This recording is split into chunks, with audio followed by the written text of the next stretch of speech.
आचार्य श्री नमोस्तु कृष्णाबाई अशोकनगर से शंका कर रही हैं कि आचार्य श्री आपने महाराज बनने का सौभाग्य प्राप्त किया है, तो पूर्व में आपने ऐसा क्या पुण्य किया था जिसके कारण आपको मुनि और आगे एलाचार और आचार पद मिला है। कृपया शंका का समाधान करें।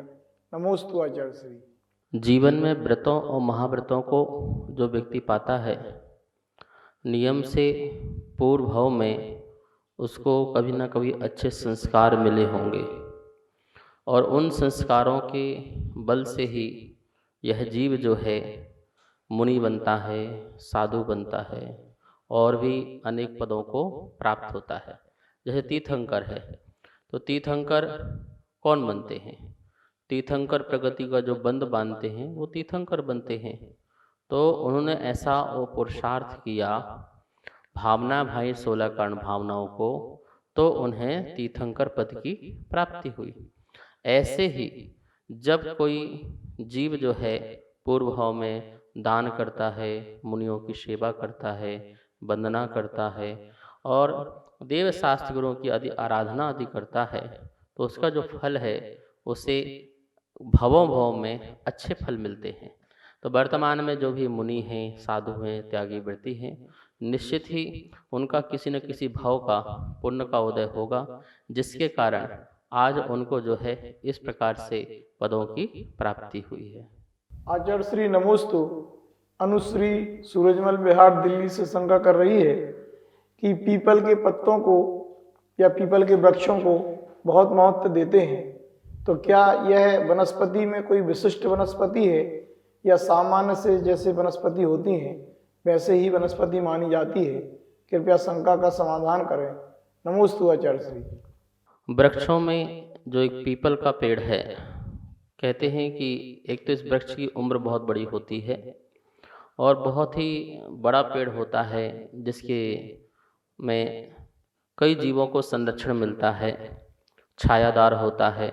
दूसरी बात यह है, कहते हैं कि यह ऑक्सीजन जो है 24 घंटे जो है ऑक्सीजन देता है, यानी कि और अन्य जो पेड़ हैं वो रात को कार्बन डाइऑक्साइड छोड़ते हैं और जो है दिन में ऑक्सीजन देते हैं।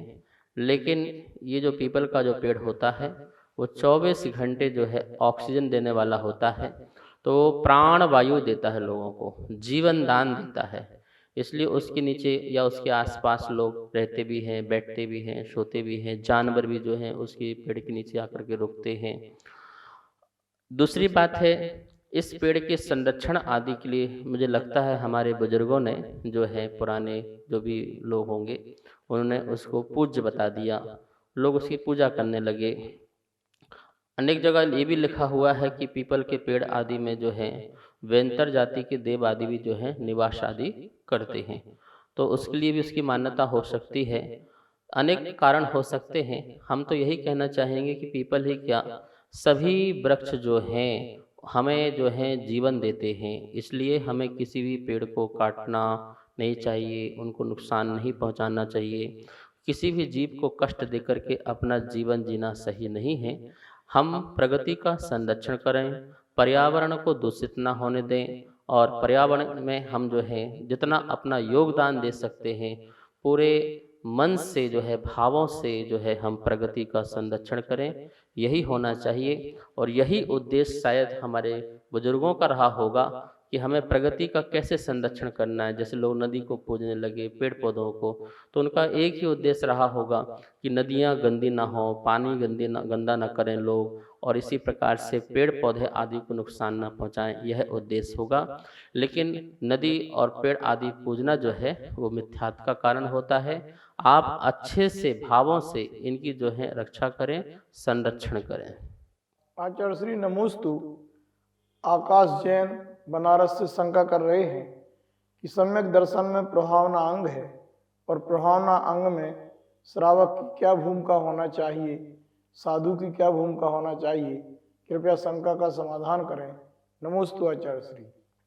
प्रभावना अंग सम्यक दर्शन का एक महत्वपूर्ण अंग है, जो हमें ये सिखाता है कि जिन शासन की हमें किसी भी प्रकार से प्रभावना करना चाहिए। मतलब जिन शासन का नाम, पहचान, शान लोगों तक पहुंचना चाहिए, जिन शासन से ही लोगों का कल्याण हो सकता है, इस बात को बताने के लिए प्रभावना अंग है। किसी भी व्यक्ति को जो है धर्म में लगाना ये प्रभावना है, मिथ्यात छुड़ाना यह प्रभावना है, गलत संगति को दूर करना ये प्रभावना है, अच्छे कार्यों में लगा देना ये प्रभावना है, दान पुण्य की प्रेरणा देना ये सब प्रभावना है। साधु संत जो होते हैं वो प्रभावना कैसे कर सकते हैं? उपदेश के माध्यम से। उनके पास यही है, एक उपदेश है। पुरुषार्थ सिद्धि उपाय में कहा है दान, पूजा और तप, इससे प्रभावना होती है। रत्नात्रय का पालन करने वाले जो मुनिराज हैं वो अपने रत्नात्रय का पालन निर्दोष करते हैं, इससे भी प्रभावना हुआ करती है।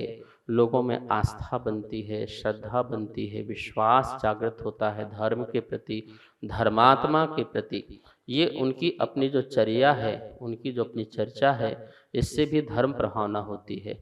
श्रावक लोग जो हैं अपने जो हैं धन के आदि के माध्यम से भी, जैसे दान देने से, गरीबों का सहयोग करने से, अथवा किसी प्रकार का जो है शोभा यात्रा है, मंदिर निर्माण आदि करना है, पंच कल्याणक है, विधान है, अनुष्ठान है, और भी बहुत प्रकार के ऐसे जो है सत्कार्य हैं, वो सत्कार्यों को करके श्रावक जो है धर्म की प्रभावना करता है, तो वो प्रभावना अंग में आता है। लोगों को जोड़ता है विधान आदि के माध्यम से, शिक्षण के माध्यम से, औषध आदि के माध्यम से, चारों प्रकार के दान करके भी प्रभावना करता है।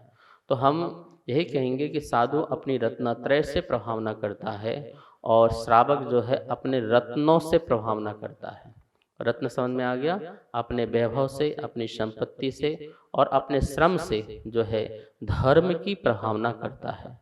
और ऐसी प्रभावना में सदा हमें लगे रहना चाहिए। आत्मकल्याण तो करना ही चाहिए, लेकिन जिस समय हम आत्मकल्याण की प्रवृत्ति नहीं करते हैं तो उस समय हमें धर्म प्रभावना का भाव आना चाहिए कि ये जो जिन शासन हैं सभी के कल्याण में कारक है। तो हम कैसे जो है सबके पास जिन शासन को पहुँचाएं, महावीर की वाणी को पहुँचाएं और सच्चे धर्म को पहुँचाएं, जिससे जीव जो है सुखी रहें, उनको आनंद की प्राप्ति हो, वो संसार के जाल से निकल करके जो है सुख के सागर में पहुँचें। ऐसी भावनाओं से हमें ओतप्रोत होना चाहिए। पर एक बात कहना चाहूँगा, प्रभावना असली प्रभावना हो, स्वयं की प्रभावना का उद्देश्य ना हो, चाहे वो श्रावक हो और चाहे वो श्रवण हो। अपनी प्रभावना के उद्देश्य से तुमने कुछ किया तो वो तो फिर निज प्रभावना है, वो धर्म प्रभावना नहीं मानी जाएगी। सभी को सादर जय जिनेंद्र। पूज्य गुरुदेव के मुखारविंद से आप सभी की शंकाओं का नित्य समाधान आगम के अनुसार किया जा रहा है और ये इसका प्रसारण आदिनाथ टीवी चैनल के माध्यम से हो रहा है। अगर आपके मन में किसी भी प्रकार की कोई भी शंका है तो आप हमें नीचे दिए गए नंबर पर बेझिझक भेज सकते हैं और आपकी शंका का समाधान पूज्य गुरुदेव के मुखारविंद से आदिनाथ टीवी चैनल के माध्यम से किया जाएगा। तो आप हमें अपनी शंकाएं भेजें और पूज्य गुरुदेव के मुखारविंद से अपना समाधान पाएं और अपनी शंका का समाधान करें। जय जिनेंद्र। इस कार्यक्रम के पुण्यार्चक थे